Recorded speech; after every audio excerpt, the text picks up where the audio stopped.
Sam, what was the story of the afternoon for you? A good first half and not quite so good second? I think the story was that our players put themselves in one fantastic position and in the space of 1 minute set themselves back, which in the ultimately end is perhaps one of the reasons why we end up losing this game today. I think that if we just do what we'd done very well in the first half after we scored and come in at half-time at 1-0, we needed to obviously build on that. But to give the opposition the goal 40 seconds after we scored was was obviously from our point of view a really sloppy thing to do. I think we ran out of legs in the end. I think that when the game moved into the last quarter, that we were tiring, and you could physically see that. So you try and do something about it by changing the shape, putting the substitutes on. That didn't work either today. So we end up losing 4-1, and I think it looked a bit more comfortable for Tottenham than it really was. But like I said, the game lasts 90 minutes. We have to stay focused, and we didn't when they scored the second, and we opened up too much to let them win the game comfortably in the end. You gave Jordan Pickford an opportunity at Arsenal last week in the FA Cup and brought him in for his Premier League debut today, and he made some good saves for you despite conceding 4 in the end. Yes, he did, and I think that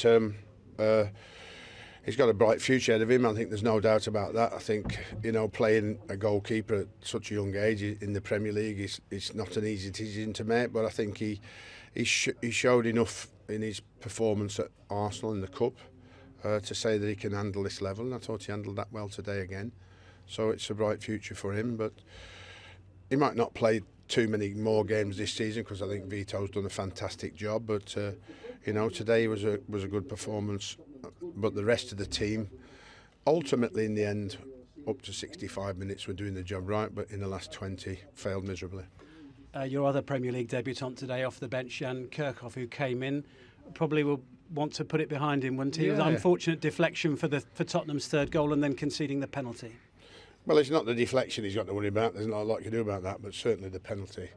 At this level of football and where he's come from in Germany and Bayern Munich, you don't hang a leg out there for unless you're certain you're going to win the ball in the box. So hopefully he learns quickly,